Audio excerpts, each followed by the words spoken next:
welcome, Dave. Dave Moggio of La Touraine Watches. Appreciate you joining me for this format, which I hope is a good casual conversation. Appreciate you joining. Thanks for having me. Yeah. Um, so tell me about you. What's your background? What's brought you to watches? But you know, tell me about yourself.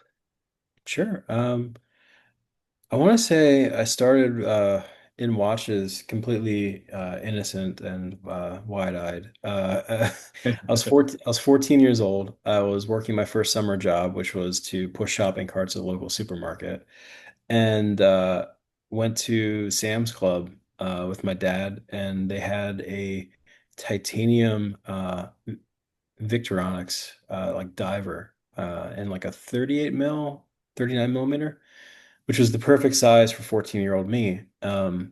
And so I pushed carts for a while to save up for this thing. It was like $65 back in like, the early mid 90s. Yeah. And worked the summer, saved up, bought that watch, and I wore that watch pretty much every single day until I turned 21, basically. It survived multiple Yeah. battery changes, Yeah. and then started to get additional watches in that were a little bit newer, a little bit more contemporary. Mhm. Um, and then got into some Swiss stuff towards, my 30s.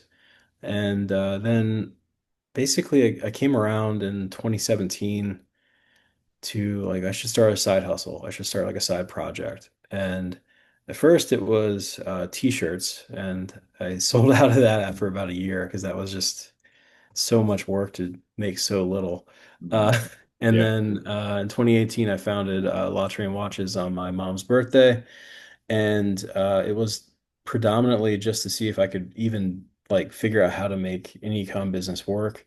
Um, if I could do this as a side hustle. But it was also fused with just like a passion for watches and watch collecting and like liking how they looked and learning more about like how they work, the different movements you could do and the different styles and materials. And that's kind of began a 7+ year journey ever since of Nice. trying to build my own thing. Yeah, nice. So you've kind of always had that entrepreneurial spirit, even as a kid or as a young person. Yeah, it was always kind of interesting because I spent the majority of my life in corporate. Coming out of college, management training program, corporate did pretty well in the corporate life. But it's always kind of been like round peg, square hole, Yeah, a yeah, little bit. And yeah, it's definitely been very rewarding to work on my own thing too. yeah, yeah. Well, and I saw on your website you go into some description about the name La Touraine. Mhm. Could you share a little bit about that here? Absolutely. So. It's not the a name that I ever would have guessed in a million years of like I'm going to name my watch brand that or I'm going to name a business that. What happened was I really wanted this to be tying back to my family history. And my mom passed away in 2015. So by 2018, a lot of like the familial history kind of was written down somewhere, and we were like going through boxes trying to find it, my older brother and I. And one of the ideas I had was, I'd always heard that my great grandparents came over into Ellis Island in the late 1890s or in the 1890s. So I went to Ellis Island's, website to look them up, and I found out that it was in 1893, and they came to Ellis Island aboard a ship called SS La Touraine. Mhm. And my family history is that they were farmers from northern Italy, and all of them had saved up enough money to basically come here and then go back if it didn't work out, except for the great grandfather. He basically just put all his money into going one way. Yeah, And that I thought was a really good analogy descriptor for like, I'm going to go one way and I'm going to go all in on this adventure of, my own business and to make it work. And tying it back to the ship that carried that family over, I thought was something that just kind of resonated with me for how to name the brand. yeah, that's a really great tie-in. That story's fantastic. Thank you. It's, having a little bit of a Spanish background, the law always throws me off a little bit. Yeah, Um, but yeah, I mean that's the tie-in is that's the name of the ship from France, and it was a continental cruise line, and yeah, cool photos are online around some of the things that we're that on that ship. Nice, nice, cool. Well, thank you for sharing that. Yeah, Yeah. and I've watched all your videos, on TikTok. Great Thank videos, you. by the way. Well, thank you. You really embraced the TikTok medium, it seems like, and kind of going all in with marketing on TikTok. Yeah, yeah, that's something I haven't always been comfortable with, but Yeah, you reach a point where you're just kind of like, I'm just gonna go for it. yeah. And that's pretty much what that's been lately. Yeah. Yeah, and I was listening to a podcast with the Watchers, Rio and Rod. I don't know if you saw that with Andy from Andy's Watches Not the other yet, no. day. I was listening to it, and they were talking about how they believe, especially Rod was saying this, how he believes, the new marketing is probably through influencers and podcasters and that kind of medium rather than celebrity spokespersons showing off watches, just that people maybe aren't quite as swayed by that, but they're much more swayed by social media. So it seems like you're in the right space. Well, thank you. Yeah. 7.5 years, I've been able to try a lot of different things. And a couple years in, I was actually, I'm still grateful for this, truthfully, but I got to work with some former NBA players to try to do that exact thing of like promoting the brand.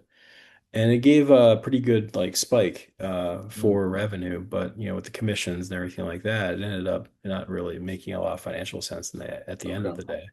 Yeah. But yeah, it was definitely, you can see the shift, and people just want more authenticity. I think they also want a little more like, behind the scenes, like genuine, less polished. Mhm. And less polished is kind of what I kind of am. So it helps work out. Yeah. Yeah. Are you, I know you're kind of relatively new, at least to TikTok, and you've probably been Mhm. on Instagram longer, I'm guessing. Yeah, roughly. A little bit longer on Instagram, yeah, but not, I haven't really embraced any of the platforms over the last few years. Like, and the reason for that is, typically you'd have to have like really good photos or really good content that's like professionally done or like looks really good. And I'm a horrible photographer. Mhm. Like I tried taking these photos of the watches and like they just look terrible. I actually had one watch reviewer text me one day. He's like, Dave, I love what you're making, but you gotta get a professional photographer. Yeah. You gotta stop this. Um, and so that's really prohibited me because photography is expensive. If you're not doing it yourself or know how to do it, which I don't, it's very expensive. So, I could get like a few lifestyle photos and then I'd have to like recycle them more. And it would just be very difficult to keep the page fresh Yeah. for people wanting to keep coming back. And so I kind of fell out of it for a while because it was just like, I couldn't keep having professional photos taken of these watches. Yeah. Yeah. Yeah. Well, and my understanding is maybe Big Wrist Syndicate Mhm. has Yep. done some photography for you as well recently. Yeah, do you see the Seafarer photos that he took? Yeah, they were very nice. Oh man, I was like, did like a double and triple take on those. Those are so nice. I was Yeah, like, man, that makes the watch look amazing. And yeah, I asked him if, hey, can I use those? And he's like, totally. And yeah, nice. then we put them on the website, and yeah, it's Yeah, been wonderful. He took that's some really awesome. great ones of Heritage Racer too. Yeah, yeah, those I'm envious of that talent. I don't take very good photos either. It's hard to get the light right and The all that. light. You got to invest in the equipment Mhm. and know something. So, Oh, it's all in the lighting. And shout out to Andrew Bentley. He's been the photographer for the brand since 2020. And with him, like we both have kind of like grown up a little bit with like how should these look? How do they, work on ads, how do they work versus the website, and getting the lighting just right is like 9/10 of the battle, is just making sure that that light is on there correctly. And it's so difficult to do on yeah, a watch. yeah. So are you seeing, I know, so with this these two new releases you just had, are you seeing a better are they doing better out of the gate, with all of your TikTok and Instagram work that you're doing? Because you're putting in the daily, multiple daily posts sometimes. And are you seeing any differences with this platform? So I would say yes, but not necessarily in traditional sales. The sales have been there, which has been nice, but it's not like, uh, quit the day job type of, Sure. nice, right? But it's definitely a nice um, incentive. Yeah. I would say though, the benefit has been building the community. Mhm. much further than I thought would happen from this. You know, Yeah. it's weird. Having come from that corporate background, like making yourself like putting yourself out there with your face and like, talking to a camera and getting in front of all that was never really something that I've been terribly comfortable with. Yeah. And, I used to be in leadership. So, I didn't want my other colleagues coming across me, talking about watches while like, I'm on the line for some P&L, right? Mhm. So it was always kind of like behind the scenes a little bit, try to do more educational stuff off camera. And I just wasn't getting the traction. And I left that job in March of 25. I voluntarily stepped down because I want freedom for a little bit. Yeah. And you get to a point where you're just kind of like, I'm going to try whatever works. And I stopped caring about that. And what I've seen with this new approach is I'm getting people like yourself reaching out, getting to meet you and talk to you a bit, getting to meet Big Wrist, getting to meet Bear Cave and Mhm. Yeah. Budget Watchman and so many awesome people, Brandy. I mean, there's just so many awesome people that have like started to really get what LT is about and what we're trying to do with it. And I think that that's just been that to me is the biggest benefit of all of it so far. Yeah. Good. Good. Okay. So kind of coming back to manufacturing a little bit. Like I said, I've watched all those videos, and one thing I wonder is what are the biggest choices you have to make? So I know you're working within a certain price range you want to stay in. And there's all these variables, and you've described all of those. Of course, there's all the characteristics of the watch, and there's levels of, there's sapphire crystals, but there's levels of sapphire crystals, and there's, movements and just all the different parts that are there, bezels, ceramic bezels, and you're hitting a lot of those great characteristics, but you're also trying to work within a certain time frame, or a certain price range rather. Which are the biggest decisions you have to make to try to keep it within that time, that price range you want to keep it in? Great question. One of the things that I've kind of like sworn to myself with any watch coming out of LT is that it's going to have a ceramic bezel, it's going to have sapphire glass, it's going to be stainless steel. Those are just like the non-negotiables for me at this point. I used to have mineral glass, hard mineral glass, zinc alloy cases, and I always just going back to my first watch being titanium, right? Like I always just wanted better metal. So those are the non-negotiables from a pricing and cost perspective. The ones that drive what drives the most, cost for me is volume. How many of them I'm ordering at one time. Then downstream from that would be what movement is in it. So the 9015 will cost a lot more than 8215 Miota, right? Mhm. Um, the NH35 creeped up in cost so much and the quality control dropped enough that it didn't make sense for me to continue with it. So we went to the 9015. Mhm. Very happy ever since. But that's the kind of things that really drive the cost are simply like how many of them you're ordering and then what movement is going to be in them. And um, when you first start a new watch design, like for example, Seafarer, I've gone through three iterations of it. The first one was catalog watch, made some changes to it, Mhm. 8215 out the door, just to see if anyone who wants to buy this thing. Yep. Second version was custom case, reuse a existing bezel, but make it ceramic this time. New glass, new hands, new dial, NH35 custom rotor. That was a little bit more expensive to do that one. But then this latest one is like completely, all right, how thin can we get the case? Since we're using a Yep. 9015, completely custom case, how thin can we get it? We got down to almost 11 millimeters thickness, Yeah. which is, I was just doing some light competitive, in that $500 range of like, is there a dive watch out there that is this thin at this price? And I found that I think there's like two of them or three of them possibly, but it's pretty rare. Right. And then all the other stuff that we baked into it too. So to answer your question in a shorter way, it's definitely movement and like Okay. total amount of inventory.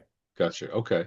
So yeah, so on the movement front, I know, about a year ago, Mark from Long Island Watch he did a video talking about how the ST 1901, 1902 Mhm. movements, they were only going to sell them in like minimum orders of 10,000, I believe it Mhm. is.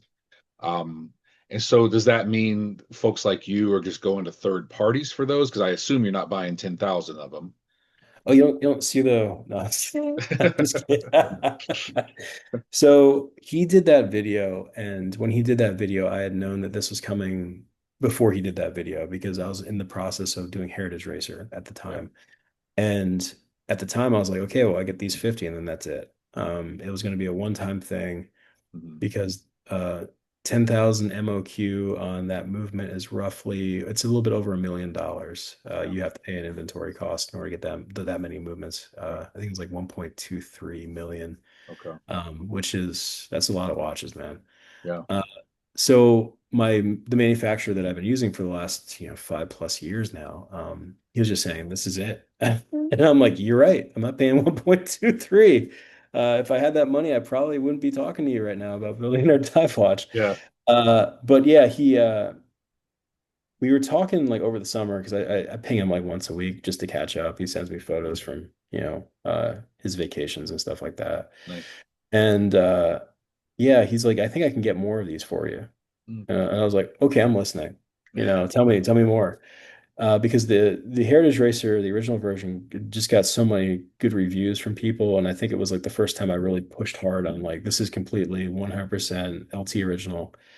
Uh, and he was like, yeah, I think what we're done is we found some third parties that can supply in smaller quantities. Okay. And so he just ordered a ton of them for all of his other customers and me. And that allowed us to do the Noir. And I spoke to him during the process of the Noir, and he's like, I'm ordering extras because they ordered the 1901 in bulk, but the 1902 is what the Seafarer Heritage Racer uses. Right. And so that was like a whole contention. Like he was like, I can only get 20 right now. I can only get 10 right now. I can only get this amount right now. And so we basically had to piecemeal out the inventory buy, which added a lot of delay to it. But we were able to secure it, and then he went ahead and bought, a lot more for the next run. Yeah. Okay. That's great. Yeah. So yeah, and I assume like on that one, it's probably less expensive to not go with the swan neck regulator on it, I assume. Yeah, And so I asked about Swan Neck because yeah, obviously that's the one that enthusiasts like, and I mean we're all enthusiasts. sure. And what I found out, and I don't know if this is true. So sometimes I get told things by the manufacturers, and I don't have a real easy way of fact checking this. Hmm. But I was told that the swan neck is done outside of Seagull. It's kind Okay. of like a modification that's done. Oh, I don't know if okay. this is true, but I Yeah. did originally start from the very beginning of saying I want the swan neck movement, and then being told that's not actually coming from Seagull Direct. We can't get that. Okay. And so I just continued without it. But if I could find in this era of 10,000 MOQ and having to Right. source in different places, if I could find swan neck, I would totally, add that to the watch. But unfortunately, not right now. Yeah. Well, I guess my assumption was it's probably more expensive. And what Could be. percent of people are going to crack the watch open and regulate it? Yeah, I mean, and it's just not a, once again, this is what I was told too. From a regulation perspective, there's very little difference in terms of the accuracy of the watch if it has it or not. I think it right. just helps make it a little bit easier if you wanted to fine tune, but Yeah. it generally speaking, it's a 1970 Swiss movement from Venus. It is what it is. It's not going to be as accurate as a 3861 Omega. Like, it's just Yeah. so you kind of you give he has some give and take. Yeah. And you mentioned in one of your videos on TikTok that your time, it is getting regulated before it's sent to you, but then you're Mhm. putting each watch on a time grapher and Yes, checking right. it regulated, or do With you? Yeah, so that's one of the things that I think has helped give me a little bit more of a full-fledged watch ability is that with the NH35s, I'm working and I have been working, haven't recently because I haven't had any NH35s come in, but Elliot at Modded Time, he's on TikTok. Mhm. He was with us for the last few years. He's kind of like the NH35 like guru. So we'd send him, have him regulate it. He would get it down to like a second a day sometimes, Yeah. and we'd get them back. With the movement, with the more advanced movements of the 9015 and the Heritage Racers, uh, I am working with a company called Geneva Watch out of Virginia Beach. That Yeah. individual is a trained Omega Rolex, certified watch servicer, Mhm. and they are the ones who are also regulating and fixing anything that might go wrong. Okay. So what happens is if I take a watch out of a box, I wind it up, I put it on my time grapher, it's outside of the specs of Siegel, or it has a horrible beat error or something is just off with the movement, I just put it aside, I pull another one off the shelf, test that, and then I ship the one that's working. Gotcha. Um, with that said, I have been surprised a couple times though, where like it's great on my time grapher, a customer gets it, they put it on theirs, and it's like off by a few seconds, or it's just like I don't know what happened. Right. Um, but then in those cases, just like, well, we got a 3-year warranty. If it, truly bothers you, we can get that thing tied up for you. Yeah. So it's just it's interesting when you talk about regulation because Yeah. they do it at the factory. I can verify that. But then obviously I want to make sure that what goes out isn't way off. Yeah. Yeah. Well, and I will say that so I've been reviewing or taking a look at these the Seafarer, the red one Hmm. that everybody wanted apparently because it's sold out, I saw. Uh and then the Heritage Racer as well. Yep, you're wearing yours nice. Yep. So Um, everybody who voted in the comments, I ended up going with the Noir. Apologies, I didn't have time to reset a bracelet for Seafarer. okay. But yeah, both of mine, I have a time grapher and both of them. They're like I don't remember the exact numbers, but they were like 3 seconds, 4 seconds off, and so fantastic. That's why I wondered Mhm. about regulation and how you were Yeah, handling I specifically, it's one of the requirements is that they have to be regulated by the it. Yeah. factory to be within spec from the manufacturer, but also like closer to zero if possible. Now, with that said, like you do have, ones that just through shipping they get off a little bit and you have to fix them. But one of the nice things I've noticed with the 9015 in particular is that that one tends to be a lot closer to zero and like dialed in Mhm. than the NH35s I was getting were. Those were starting Yeah. to get really sketchy, and so that's why we moved away from them. Yeah. Okay. And I'm wondering too about the process, particularly the back and forth communication process of design and getting the specs you want in the watch and having it sent to you, checking it, realizing it needs to be revised. I've done a little bit of work in a startup doing some app development, and Mhm. it's just constant trying to communicate the vision and get what you want. And so I have to think somebody on the other side of the world you're communicating with, I assume probably in China, or at least an intermediary. Just the communication issues that could be there, but also just the constant back and forth. It seems like it would be a tremendous amount of work and time to get that done. You know, it does take a lot of time to get done. I enjoy it though. So it Yeah. kind of, it's kind of like to me, it's always like it's like a kid in a toy store. Like, you mean I can use that movement and I can use those hands and I want this and but you're right, there are things that get missed. Like in my recent video, I talked about Seafarer and how it's pins in the bracelet when I asked for set screws. Yeah. So that's one of the things that's getting fixed in the next bracelets that I'm ordering. So yeah, there are some things that get lost, but generally how I handle it is we go line by line. This is exactly what I want. I spell it out for them. I provide mock-up images so that they know what it should look like. And that's kind of how we've been doing it so far. Yeah. And with Heritage Racer Noir, I was able to get a sample of it before it went production, and obviously that's what we use for photos for the website. And it did everything that I expect, and so we're like, okay, go forward. With Seafair, that one I was kind of like a little nervous about because I knew that the dial was a lot different than like a flat lay dial, Mhm. and I also knew that it was very particular about what loom was where, and making sure the hands were just right and all of those things. So that one I was kind of a little more nervous about, but that came out much better than it could have. Nice. Yeah. Yeah. Good. Good. Okay. Well, so I guess let's get into the watches a little bit, and I Sure. want to save some of the questions from folks to the end, maybe, and there'll be some overlap with what we've already talked about. I'll start with the Seafarer. So just quickly, um, get to my notes here. Seafarer is Miota 9015 movement, ceramic bezel, sapphire crystal, 100. I think it's more than 100 meters of water resistance, or is it 100 meters? It's 200. 200. Yeah, that's what my notes wrong here, but I was thinking 200. 43 millimeter case size, 51 millimeters lug to lug, 11.4 millimeters thick. So I don't know if you can get perspective on that, but it's nice and thin, um, and looks great.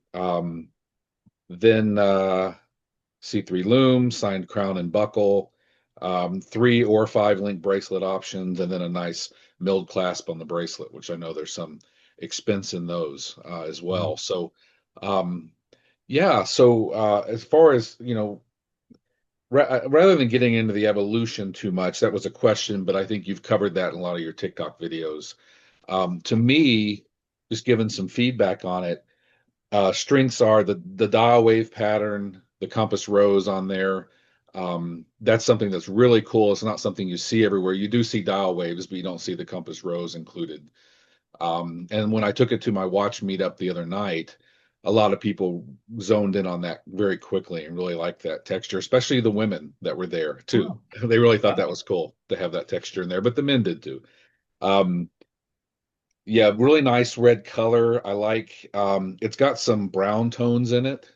So it's not Mhm. like that cherry red or Right. bright burgundy like what Tudor's doing. It's a browner and it works really well with the kind of the cream colored indices, in that loom. So I think they fit well together. I like the sword hands. It's thin, like we just talked about. It's cool to have the 3 strap options, and I will say the rubber is really nice and soft. And of course, you've got the honeycomb pattern on the back here that allows it to breathe a little better and not feel, if you're sweating or wet, it allows that moisture through. And then a very great bezel action on it, very smooth. 28,800 Mhm. vibrations per hour movement with that Miota. So really like it a lot. And the two tones of loom on it. So 2 different colors of loom, I should say, with green and blue. And I think that's cool. People have mixed feelings about that, I know. Mhm. Um, but I think it's fun. It's just something that makes the watch interesting. And if I was using it practically, it would help with just kind of differentiating between the areas of the dial there. So um, I think drawbacks I saw push pins instead of set screws, which you just talked about and talked about in a video. For me, the size of the watch is great. I think for some, maybe it's a little big, Mhm. obviously, but there's always going to be variance in your customer base, of course, because everybody's different sizes. So, Yeah. yeah. And so I don't have a lot of drawbacks to it. To me, it's a really nice, very solid diver and priced well for all the different specs that you get. So, Thank um, you. yeah. Yeah. I don't know if you have any reactions to that or thoughts about it or anything. Well, no, I really appreciate it. Thank you. And like I saw the post from I think Des Moines Watch Society was it? Yeah. And Yeah. Yeah. you guys see so many watches that for even to get that level of any sort of feedback, I thought was like that's wonderful. Thank you so much for taking the Sure. time, everybody, to look at my that watch. Yeah. That took me over a year to build. Yeah. The sword hands I was going back and forth on for like 3 months, and Mr. E's watch reviews was like, he was like, do sword hands, and I was like, because I was trying to use like some fancy custom thing with like a propeller and like an anchor, and he's like, just do sword hands, and he was Right. absolutely right. So yeah, it's been kind of like I wanted this to be like the all-in-one diver that answers the question, right, of what can you get for underneath 500. Hmm. And this iteration, as you mentioned, like the set screws is something that personally just irritates me. Yeah. Yeah, I'm really happy with it. I think that the 43 is just a touch larger than, I think maybe if I settled in around like a 42, maybe it might be a little bit easier on people's wrists a little bit. Hmm. I think with the lower height of the case that helps make it feel a little bit smaller, but Yeah. no, I mean, this is exactly what I love about watchmaking is you Yeah. get all these different things like, okay, let me tweak that. And then, eventually you land on something that's going to make a lot of people happy. All right. So the Heritage Racer Noir. Um, Hmm. this is a watch I really, really like a lot.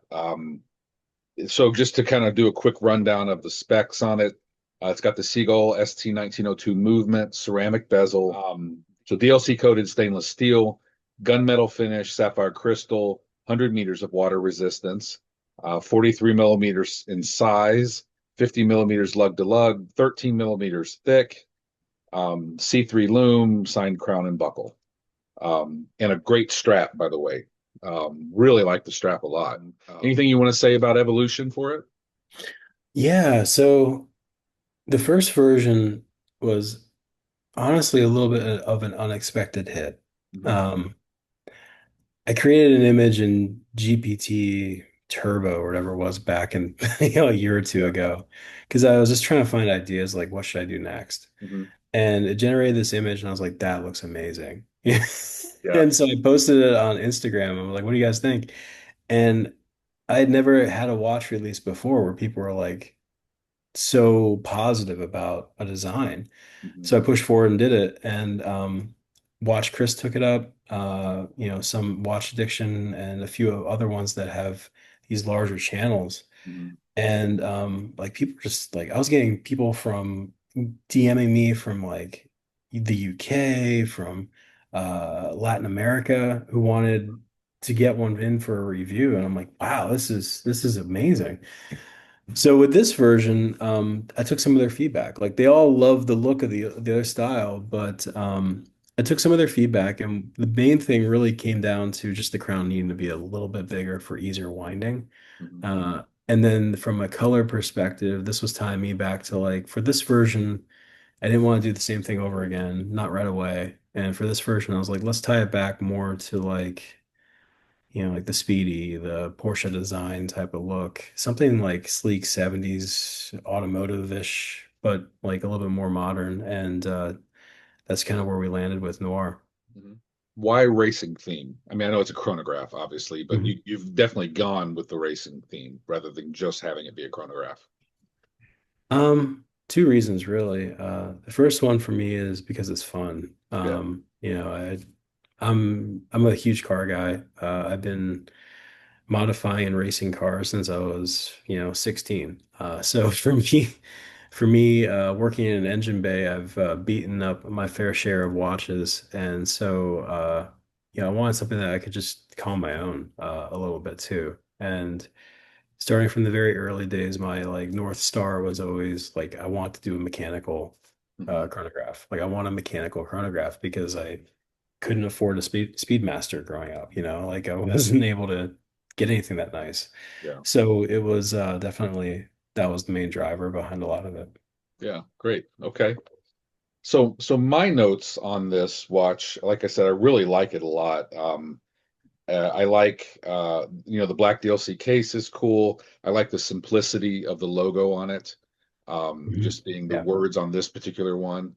Um, and I like, even though it's 43 millimeters, it seems to wear smaller somehow. I don't exactly understand how that happens, but it's the same case size as the Seafarer. It's 1 millimeter shorter lug to lug, so it's 50 instead of 51, which those are larger numbers for people, and yet it wears smaller somehow. So through the magic of whatever that is.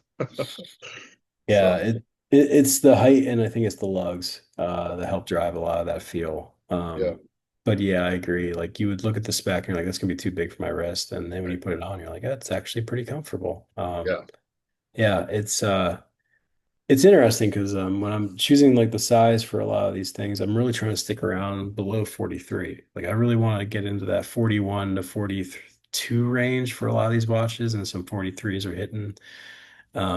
But I don't really ever want to go above that. I have a Planet Ocean that's like a 45.5 mil, I think it is, and the yeah, thing that's is what mine just is. Yeah, yeah, it's just too big for my wrist, but I got it anyway, and it's like I've had it for so long now, like I can't get rid of it type thing.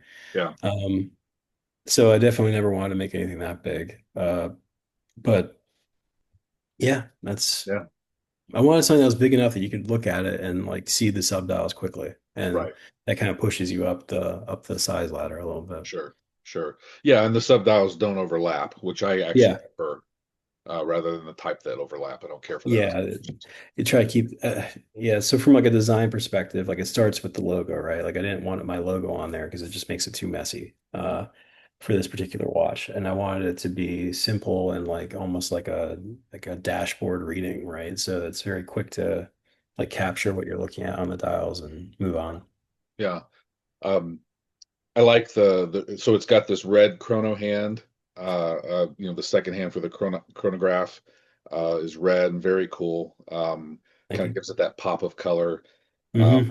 the indices have that. cream color, which is kind of a vintage inspired vibe to it, which I like as well. The I think it fits, and you were talking about the Speedmaster, so it gives it that vintage look like the old Speedmasters had, to some degree. So I really like these thin. I don't know. I guess are they sword or Dauphine? I guess they're sword, Hmm. but they're very thin, and I like they come to a long point, and it gives it a real precision, which I always appreciate. So I tend to like pencil style sword, thin sword, Dauphine hands because of the precision piece that you get, and this has that for sure. I really like that. Yeah. Um, Thank you. Yeah. and yeah, go ahead. Oh no, I mean it's all like with that eye towards I need to capture exact pinpoint measurement, right? So Yeah, that's kind of like rather than like a blunt, hand that would could stand for multiple measurements. You just want to be able to point at specific points. yeah, Yeah, thanks for picking up on that. sure, sure. No, it's cool. The of course well, there's also on the crown. You mentioned the crown being a little bit bigger on this one, easier to Mhm. grab, but it's also got that little lip on it Hmm. toward the top, which really makes it nice and very easy to grab. I have big, thick, sausage fingers, and it's very easy to grab the crown. So I Thank like you. Yeah, that's it. And then that's the reason for it is because you need to also pull it out too, right, right? So if it was just like a flat, normal style texture where you just have straight lines right across, you would just slide right off of it. right, So yeah, that was the ridge idea. yeah, yeah, that's cool. Of course, the display case back is great on these seagull movements to be able to see those because they're so pretty, and they don't have the rotor blocking it. Hmm.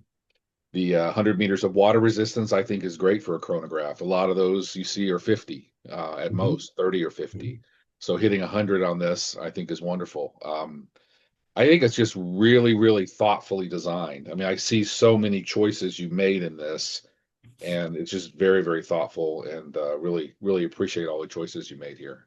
Well, thank you. Yeah, I appreciate. Thank you. Yeah, it's to me, it was just like it was a very fun exercise because I knew what look I was going for. It really was that like speedy Porsche design, like Mhm. vintage, but with modern materials, right?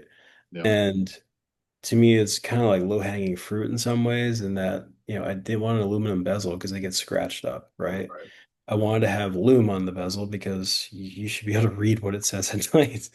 I right. wanted to have strong loom on the watch itself because that's kind of just like an LT thing. I just like my watches to be as bright as possible, Hmm. given the real estate that they have to work with, which on the Heritage Racer isn't a lot, but at Yeah, least it's, bright for a moment. And then the other thing to me was just like how many people are always complaining about 5 ATM on these watches. And it's just right. like, well, if we can get 10, let's just do 10. And so, we had it tested multiple times to make sure it was hitting 10, so that we could go with that.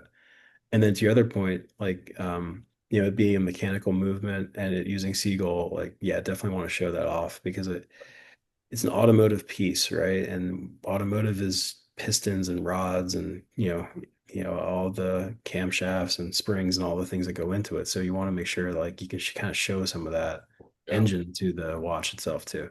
yeah, yeah. There's a reason a lot of car guys are also watch guys and vice versa, guys Yep. and women as well. So Yep. uh,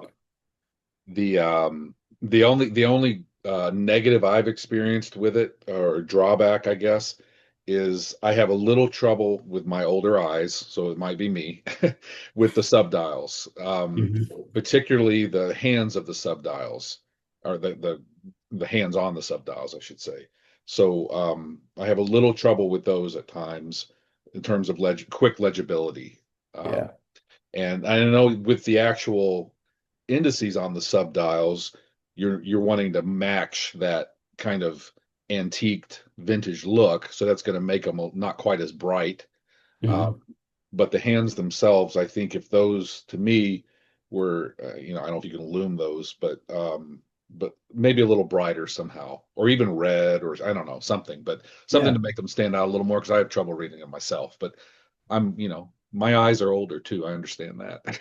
So Well, no, that's the type of feedback that I would love because I can make those. I can think about that next time when I'm designing it. Yeah, Like I said, the crown was one that Watch Chris called out last time, and yeah, I was like, oh yeah, that makes perfect sense. yeah, yeah, So yeah, I can definitely look into that for the next version. yeah, yeah. If I if I wanted to start my own watch brand, Mhm. what kind of capital am I going to need? Oh, What do I need to have ready to go? great question. Well, it's a rhetorical question, I guess, Right, then in right. that case, right? Like, Yeah, what type of watch brand do you want to be and what yeah, price point do you want to sell at? gotcha. Because that is going to drastically change the amount of cash involved. For example, if you are looking to source from Switzerland and have them do the assembly, have them build the watches for you, you're looking at a few automotive cars worth of money. Yeah, I used to joke with some of the community that I could bring the 1893 watch back, but it's going to be the cost of a Honda Civic, or a Honda Accord, right? So it's not something that I can swallow right now. And if you go Swiss, you're looking probably closer to the Escalade range in order to do a startup for just the inventory. yeah, From a website and hosting perspective, it's a lot cheaper than an Escalade, but you're still looking probably around $1,000 a month to have all the systems set up and running correctly, and that's not including your ad spend or marketing expenses. hmm, So once you start throwing in ad spend, marketing expenses, yeah, you're looking probably conservatively, if you know what you're doing and you're not trying to overextend yourself, you're probably looking at about 25K a year in website and advertising hmm, cost, and then the inventory is going to be, multiples of that. yeah. Okay, okay. Did you consider or look for angel investors when you started this process? No, Okay, I bootstrapped the whole thing this entire time, and the reason for that is Shopify has a 29.99 a month plan, which is like they don't really give you much, but they give you like a website that you can build. They give you free themes. yeah, And so I started that way, free themes and Shopify website. And I started at the very low end from an inventory perspective and sourcing perspective. It doesn't get any lower than where I started. And I bootstrapped the whole thing. And essentially it became kind of like software development, an iteration on iteration on iteration on iteration. So like over the years, the website got to be a little bit more expensive. The development got to be more expensive. The running costs for it got to be more expensive. The cost of the watches went through the roof because you started to increase the quality and yeah, so I have never asked for Kickstarter or angel investment. But in the future, if I wanted to do something that was on the quality level of a Swiss brand, then that might be something I'd look into for sure. Because sure. knowing what the cost of that would be, LT would have to grow pretty significantly to support something like that right now. Yeah, okay, great. Um, so getting to some of the questions from our subscribers. Yeah. Um, I'll start with what I thought was a fantastic question. They're all good questions, but this one sounds like a question from an investor. Yeah. Having dealt with investors before, um, if uh, if all logos were removed from the watch, what three cues would still make someone say this is a La Touraine watch? Oh, that's a great question. Yeah, I would, I would definitely say that there are some design elements in the DNA that I think kind of stand out. We've referenced the compass rose, we've referenced the red secondhand sweep hand. We've referenced some of the vintage, like heritage type of style with the more modern materials, like DLC coating wasn't something you'd readily get in the 70s. Um, so I think that there's some things that you would kind of point to as, that, but predominantly you'd also say I didn't spend 2 grand for this watch. I right. think that's kind of the sweet spot where we're in, where I'm trying to deliver the absolute best I can below 500, and I'm trying to stick to that 500 mark. Great. Okay. Yeah, that was from by the way, I didn't say who it was from. It's from my watch wish list. Cool. She has a great account and relatively new to TikTok and really really cool stuff. Brandy, who I think you Mhm. referenced earlier, what are your plans to grow your client base? What about smaller sizes? better marketing, question mark, and what are your 5-year goals? Also, also sounds like an investor. I know. I feel like I'm putting together a VC deck right now. Right. No, I saw that question posted and I was like, oh man, I gotta come prepared for this stuff because Yes. this I was Yes. expecting some. That one's like I'm talking to, an investor. Right. Um, First of all, excellent questions. The first one, especially this one too, of course. So what are my plans for this? And this is where I feel like over the last 7.5 years, I've tried damn near everything, at least once.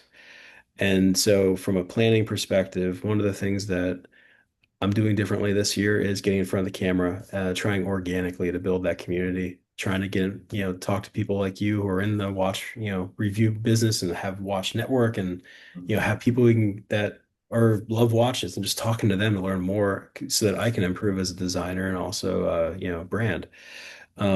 That's the organic approach that I'm starting this year that I previously have kind of not done as much of because I was relying more on paid ads and paid traffic and that is extremely expensive these days. So, the community and networking is one of the ways that I'm looking to build the brand. The product itself, I feel like we're in a pretty strong position compared to where we were even 2 years ago, 3 years ago. I'm going to continue with that shift. I have some mock-ups currently on my desk that I've been working on for a smaller watch as well. I understand that a lot of people don't want to wear a 43 millimeter watch and they want something closer to the 38 millimeter range. So I'm going to address that as soon as capital allows with our first field watch. Nice. Um, and that will allow me to then have, your chronograph, your dive, your field, and Yeah. try to cover more areas of what people are interested in. And I'm really excited about this one because it's doing some things that differently that I haven't seen before Okay. at this price point.